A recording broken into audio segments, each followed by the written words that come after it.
We want to talk about urban renewal.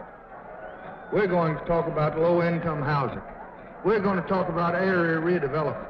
We're going to talk about his vote against aid to education. All of these things he opposed. All of these things he voted no, no, no. Thus spoke President Johnson in 1964. To challenge him, the Republicans had chosen Barry Goldwater. For Goldwater, however, this was more than a duel for the presidency. He yearned to reverse the course of history, upset 30 years of American experience. For a generation, he felt, this White House office had led America to decay and contempt. He meant to purge this office, purify government, if he could persuade Americans in their hearts that he was right.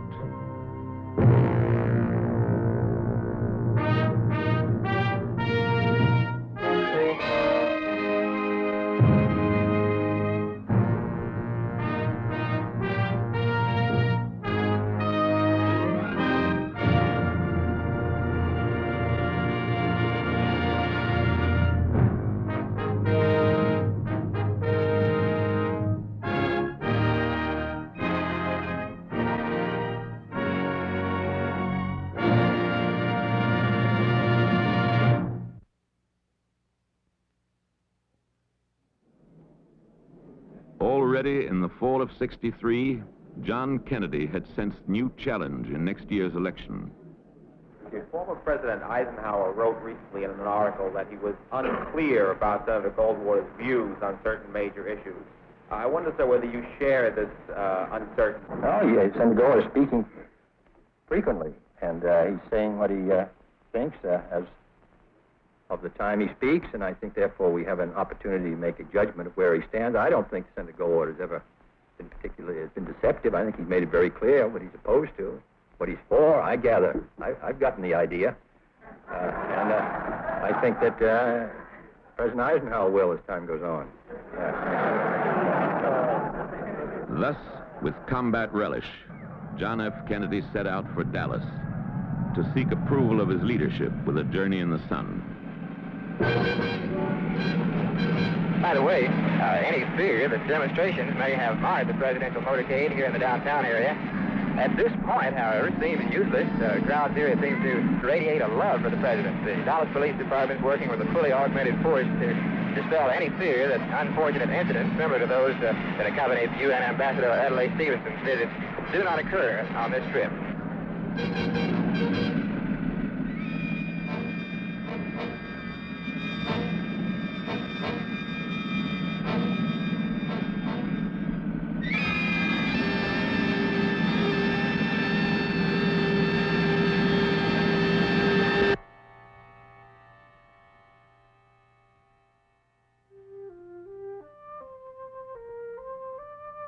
So he lay at Arlington, his triumphs carved in history. His memory, lit by tears and laughter, would flame and light the years to come. But now in December, politics hushed by tragedy, the mansion he had made his home must give new leadership.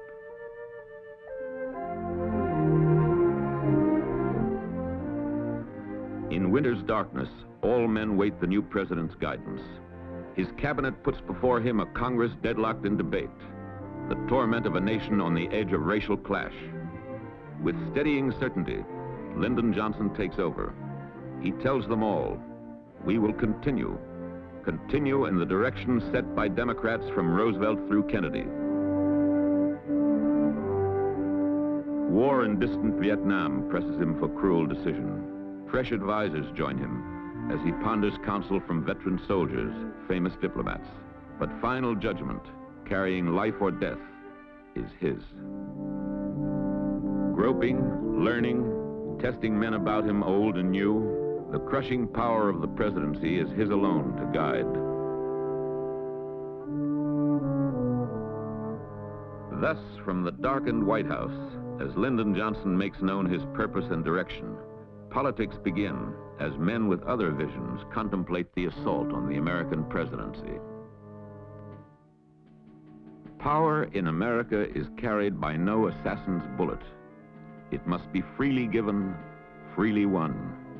Power in America is an art by which within the law some men attempt to shape the lives of other men as if they held a secret pattern in their minds alone, a lust to print their personalities on America, a will to make history respond to some inner image of a dream which they alone can make both hard and real. A president's candidacy is the meeting ground of many men's ambition, for the urge to power is permanent. Once tasted, it cannot be forgotten. I am confident that we shall hear on this program tonight the next President of the United States of America. Thank you. The endless struggle begins again. Thus, in January, Republicans at their go-day dinner scrutinize their leaders. None, however, can imagine how savage will be their inner battle to choose a candidate. History, geography, and American development disastrously divide them in 1964.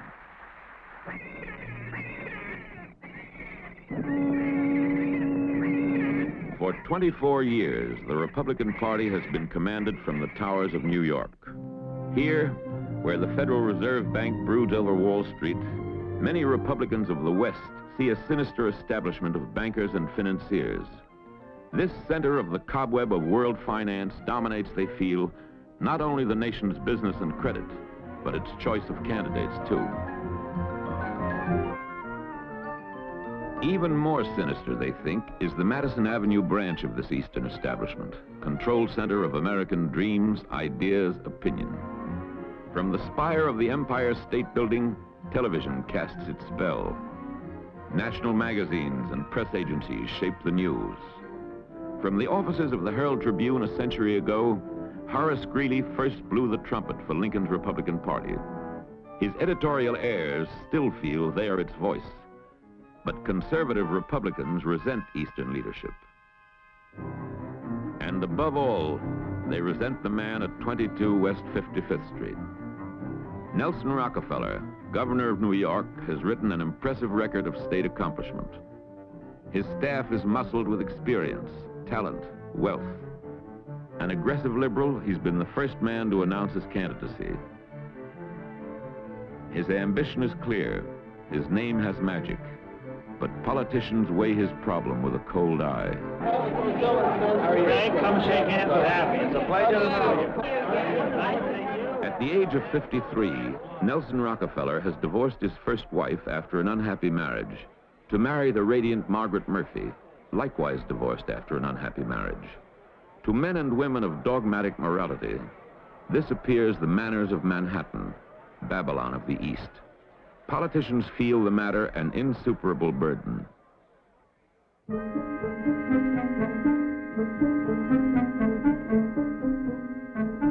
Even in New York skyscrapers, Rockefeller's liberal dominance is resented. Can the party be snatched from him for the conservative cause? One man, F. Clifton White, thinks he knows the way: organization. The 46-year-old political tactician had once dominated the Federation of Young Republicans. From his midtown offices, he sets out to rewire old contacts. He weaves a plan to harness conservative zealots to conquest of the nomination. At a Chicago motel in fall of '61, White had secretly begun with 22 conservative planners.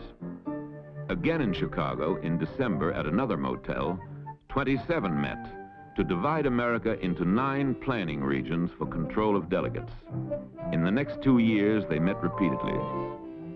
We did discuss all potential Republican candidates and feel they're fine men, but they feel that Senator Goldwater represents the conservative viewpoint best as far as the Republican Party is concerned at the present time. By 1963, the Goldwater movement is a citizen army in being, a new eruption in politics.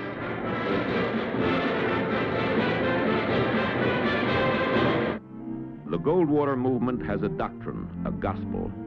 Their Bible is his book, Conscience of a Conservative. Big government, he says, has become a monster. How has it happened, Goldwater asks, and answers, in part because we were swindled. On civil rights, welfare, farm and labor policy, he denounces beliefs millions of Republicans share with Democrats. In foreign policy, he demands victory, even at the risk of war.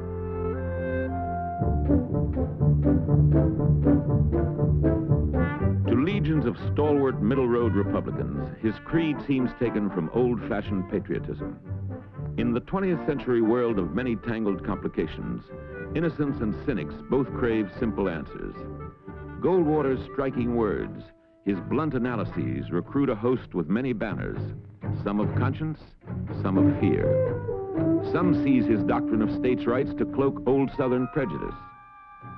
From east to west, a diverse movement grows and surges, which fanatics and extremists seek to use.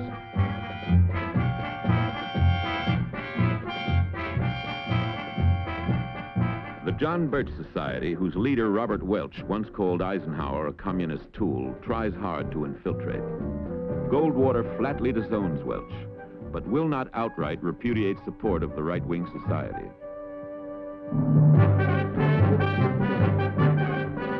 All through '63, conservatives wait for their leader to respond.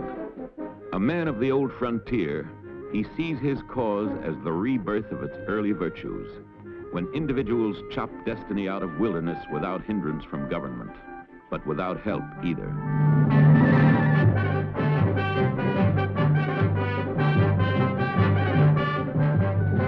By January 3rd, 1964, his decision is made. I want to tell you that I will seek the Republican presidential nomination.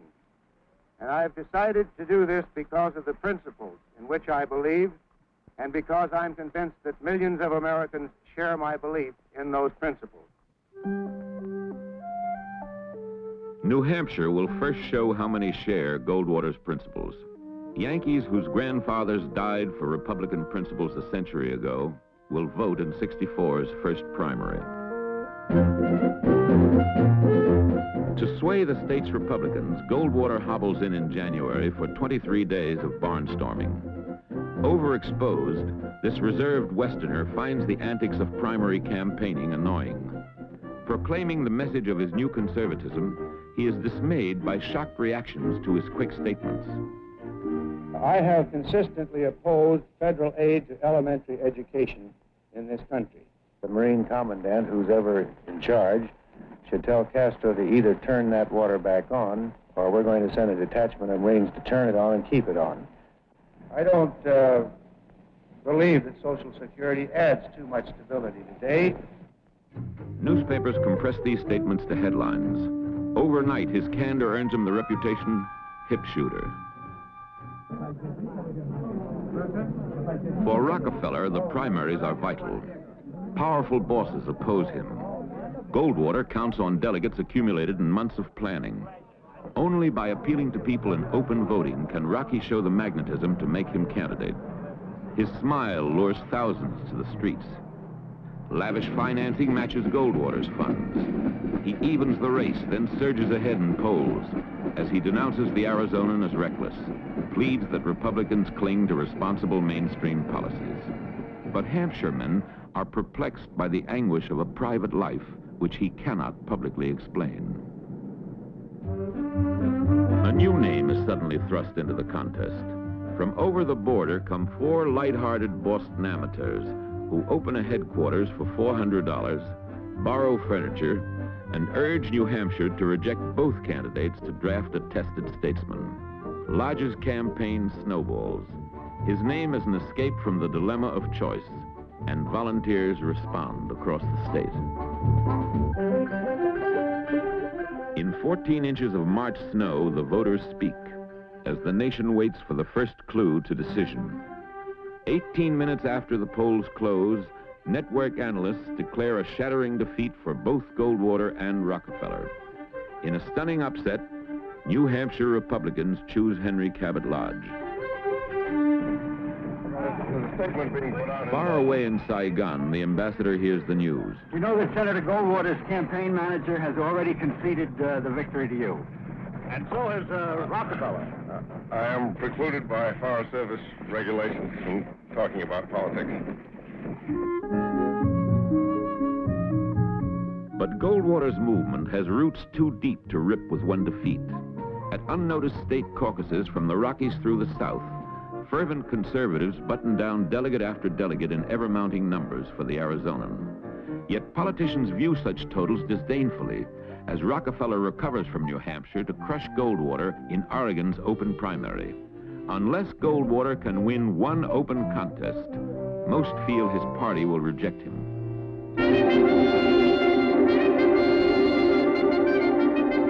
Thus, sun-drenched California becomes the climax of the Republican duel.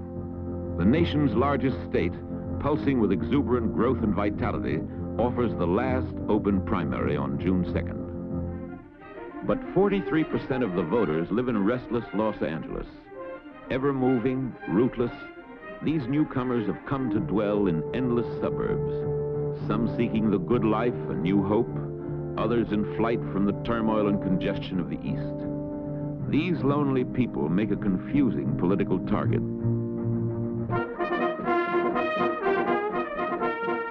The Goldwater strategy is simple. Reach them in their homes by warmth of human contact. The movement has mobilized an unprecedented corps of grassroots volunteers who go from door to door making friends, urging their neighbors to join the Goldwater crusade to defend old American virtues. From headquarters, leaders direct 10,000 such volunteers in Los Angeles County, divided by careful planning into 6 areas, whose voters are all cross-coded on business machines by name and street. When word is passed, rallies draw huge yearning family crowds for an infusion of faith. The leaders of the left wing, they know their day has passed.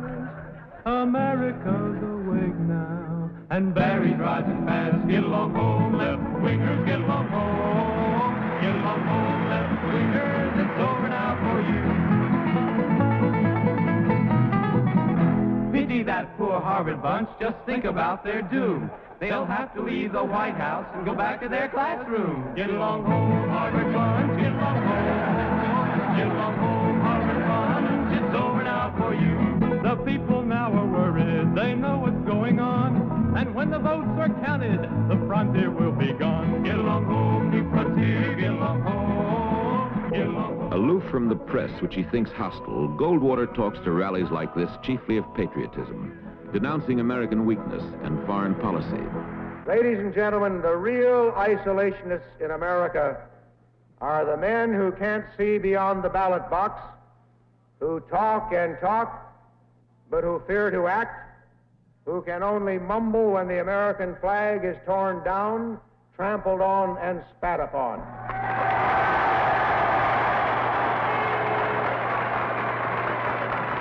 I know I speak for all of you when I say that you and I want to hear someone speak up for America in this troubled world.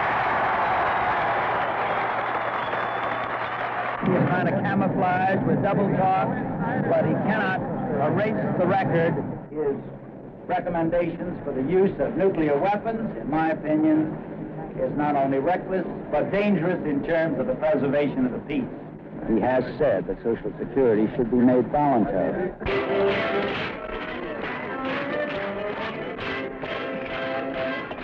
Slugging back at Goldwater, Rockefeller styles him a danger not only to party but to country. Important California papers swing to him. Prominent Republicans add the clout of their name and presence to his rallies. But on his plane, advisors wonder, can such powerful support offset Goldwater volunteer troops? Will the last-minute birth of his son recall his divorce to the voters? Rockefeller leaves California the night before voting. The polls show him even with his rival.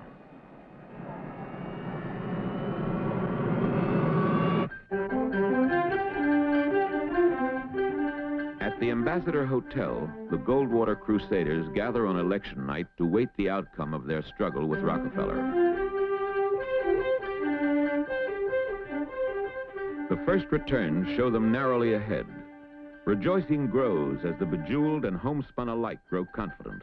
Even before all voting is completed, the network announces the winner.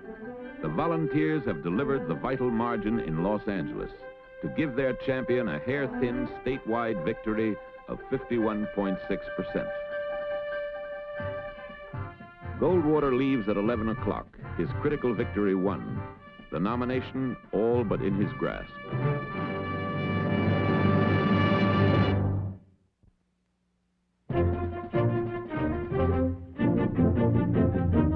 By spring, the coverlet of gloom has lifted over Washington.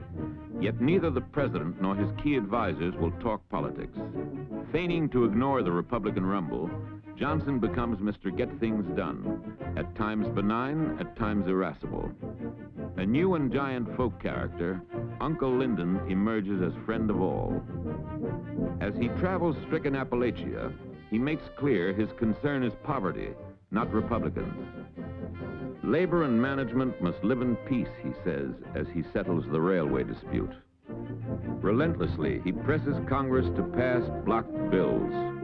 You're contemplating an extra session of Congress. I'm not anticipating what the Congress will do at this moment. I hope they'll pass all the bills. If they don't pass the bills, I will seriously consider calling them back until they vote the bills up or down. Smashing bottlenecks in the lower house, Johnson wins the tax cut, funds for education, poverty, city congestion, as he drives to fulfill Kennedy's program. But in the Senate, filibuster snarls all progress as Republicans and Democrats together prepare a law which touches to the very meaning of American civilization. It may, I pray it won't, but it may take all summer. It may take sessions around the clock, but I promise you here and now that we're going to pass a civil rights bill. This bill had had its birth a year before in Alabama's Birmingham, where with clap of thunder a revolution had begun. Its leader, Martin Luther King. For years, this Negro champion had marched and suffered with his people in the South. By 1963, he could no longer wait.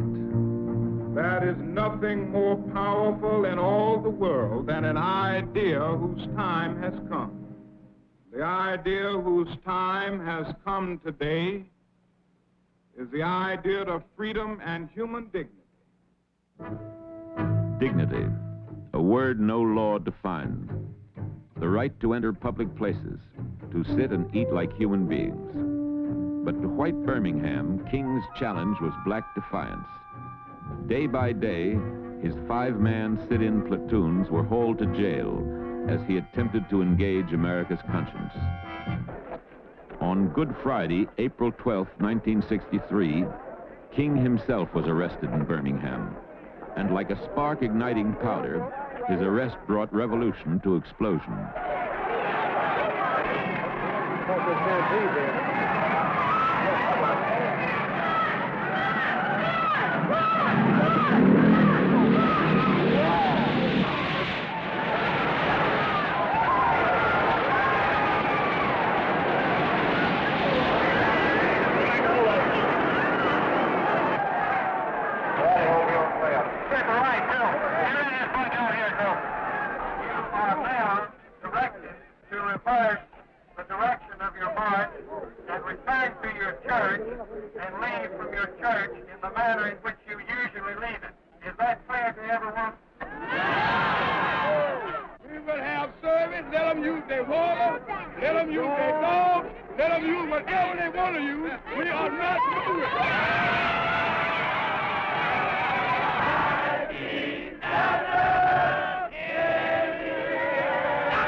Not God, but men and laws must answer.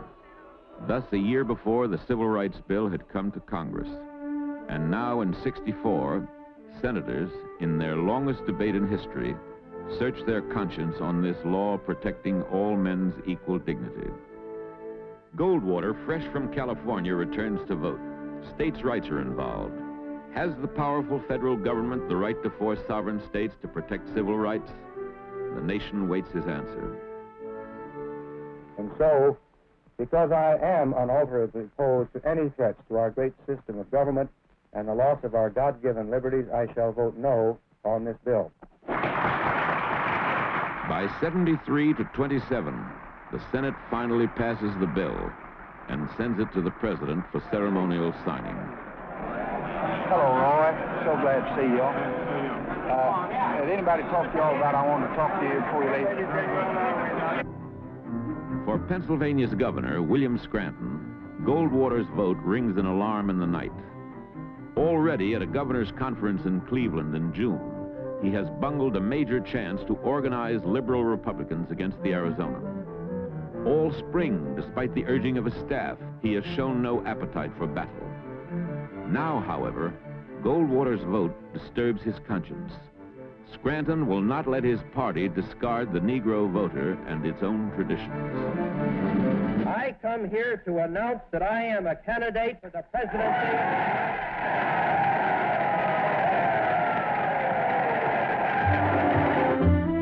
Thus, on June 12th, with only 4 weeks to go before the Republican convention, Scranton is off to stump the nation. He must find 600 delegates to stop Goldwater. His hope is to rouse the party's rank and file against 3 years of conservative planning.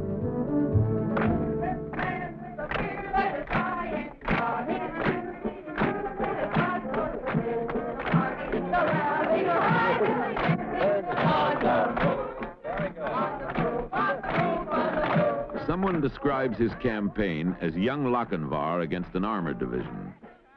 In North Dakota, he was asked about his campaign and replied, "It runs on hot air, just like this balloon."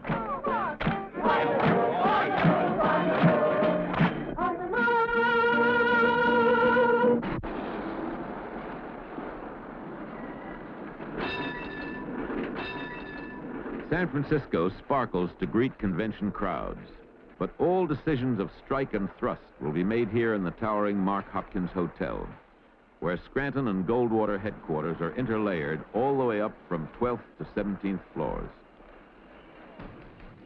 From the 14th floor, Goldwater captains control by private line and walkie-talkies scores of delegations, but advisors Dean Birch and Dennison Kitchell alone control access to his privacy 3 floors above. So I'll say 73 to both you and Jim up there in Denver, and thanks a lot for the QSO.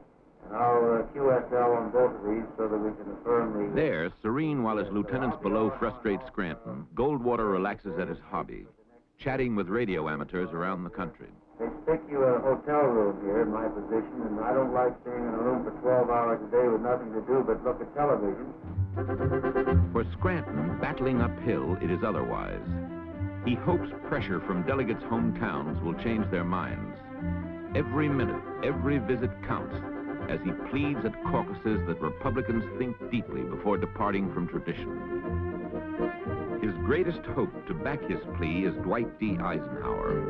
All year, this symbol of the party's glory has repeatedly urged Scranton to make the fight, but shrunk from open support. Thoroughly unhappy with Goldwater's program, Ike personally prefers Scranton. A public statement might turn the tide.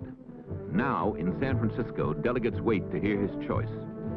I do say this, it's no time for me now to be talking about the particular characteristics of either of these two men or The veteran warrior thus refrains from joining hopeless combat and leaves the mantle of his leadership to be fought over by other men.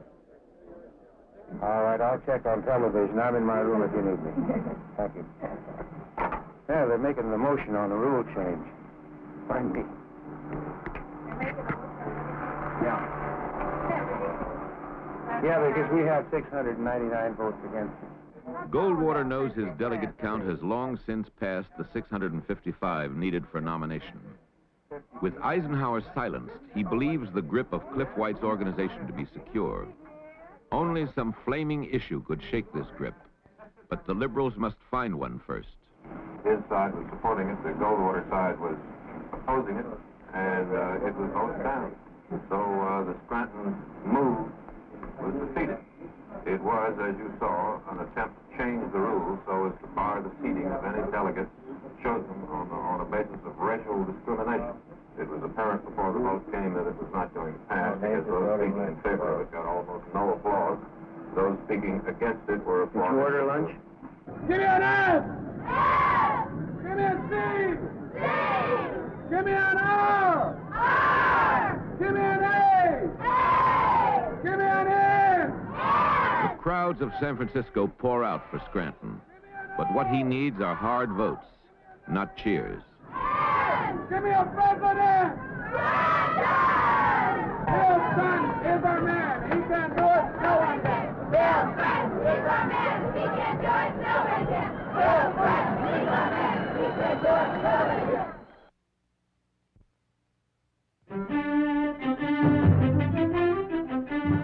Now, on the last weekend, the Eastern chieftains gather in Scranton's suite for a desperate strategy session. They hope dramatic issues can rouse the convention against Goldwater's platform. They choose three: extremism, civil rights, presidential control over nuclear weapons. If they can overturn his platform, there is still a chance they can defeat Goldwater's candidacy. Rockefeller, chosen to start the fight, will denounce extremist tactics and defy the hostile gathering. May we have order? May we have order so that the gentleman can be heard?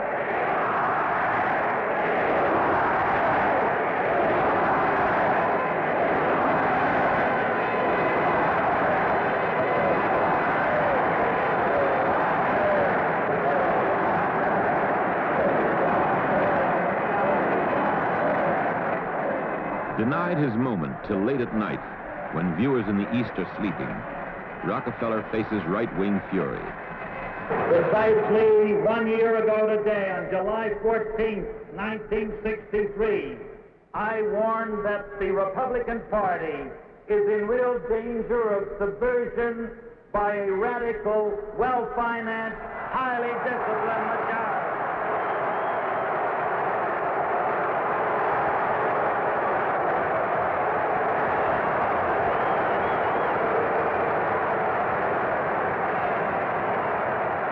Wholly alien to the sound and honest Republican liberalism that has kept this party abreast of human needs. Some of you don't like to hear it, ladies and gentlemen, but it's the truth. At his hotel, Goldwater is embittered by the futile attack. But control of the platform is his. All three liberal amendments meet sudden death. Mr. Chairman, I move the previous question on my motion made earlier this evening that the 1964 platform be adopted as the platform of this Republican convention. You've heard the question. You in favor say aye. Opposed, no. The ayes have it. The amendment is agreed to, and without objection, the motion to reconsider is laid on the table.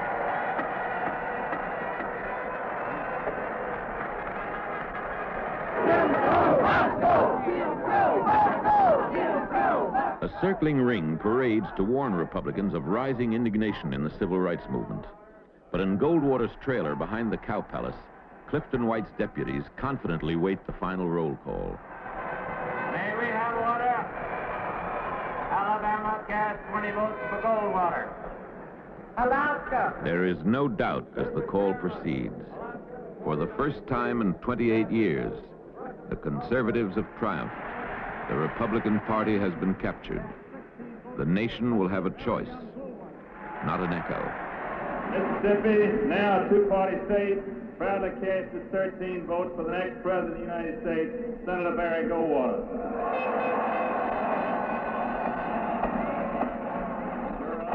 Scranton comes to wait defeat in his convention trailer.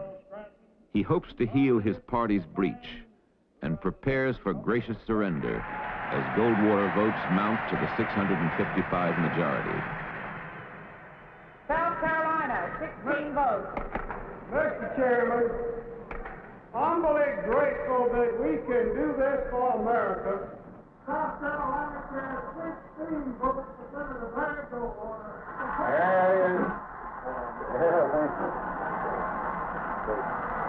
I'll congratulate you now. This time. Where's Peggy?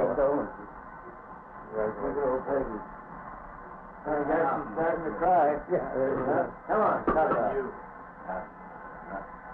Nice work. I'll be there. I never thought it'd be that close. I never thought it'd be that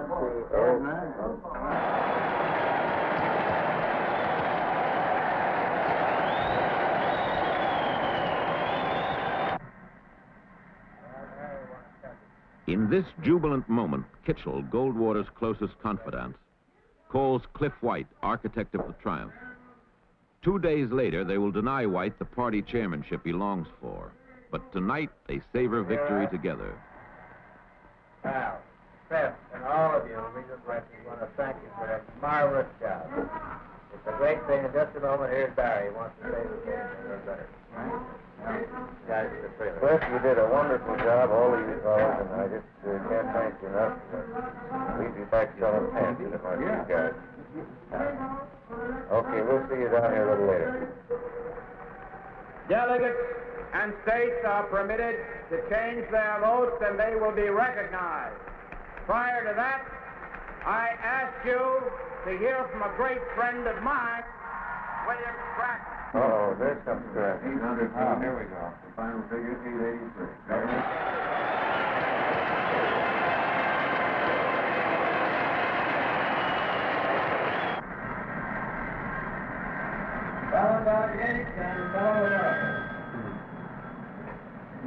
Yeah. 4 years ago, another Republican stood where I stand now. The victorious candidate watches as his defeated rival offers him the hand of friendship in the coming battle against Lyndon Johnson. Must now emphasize its unity, not its differences.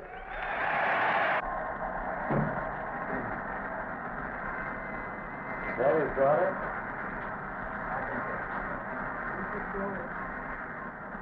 We must now see about the business of defeating Democrats. We should have been at it a long time. Do the thing. Now, what are we going to say to the press? As I have always said, I shall work for and fully support the Secretary. Should we answer any questions? No questions. Well, many of us felt that the platform could be overwhelmed with the honor and happy at the result. All enough for all of us to stand upon, and it is strong enough that we can build upon it wherever there is a campaign to be won this year. You bet. Somehow something will come to my mind. Ain't those white folks got rid of it?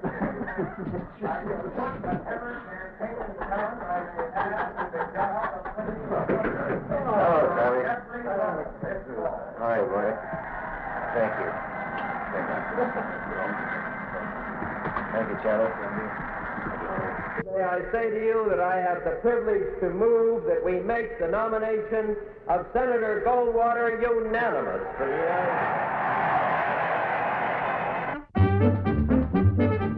Next day, Goldwater announces his running mate, conservative Congressman William Miller of New York. All right, then. Then we'll sort of figure, then, that we'll have this meeting tonight after the convention. And then we'll go our separate ways while you put it together. In the meantime, I'll give you my number where you can reach me anytime. Chosen to succeed Miller as new national chairman is 36-year-old Dean Birch. Briefly, they discuss the campaign's tactics, then part to make ready for the climax of the day.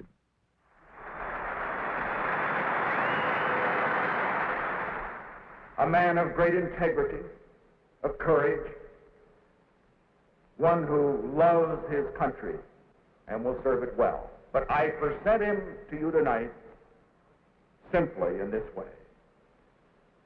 He is the man who earned and proudly carries the title of Mr. Conservative. He is the man who, by the action of this convention, is now Mr. Republican. And he is the man who, after the greatest campaign in history, will be Mr. President, Barry Goldwater.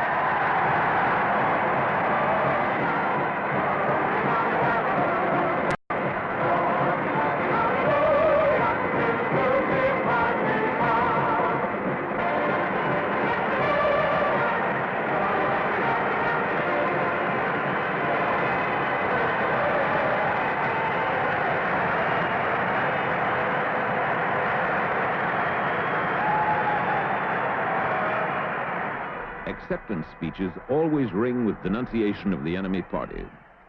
But Goldwater is concerned for the quality and morality of American life itself. The tide has been running against freedom. Our people have followed false prophets. We must and we shall return to proven ways, not because they are old, but because they are true. The good Lord raised this mighty republic to be a home for the brave and to flourish as the land of the free. Not to stagnate in the swampland of collectivism, not to cringe before the bullying of communism. Smarting from the savagery of attacks on him, Goldwater has won the challenge round. Now he must face the president.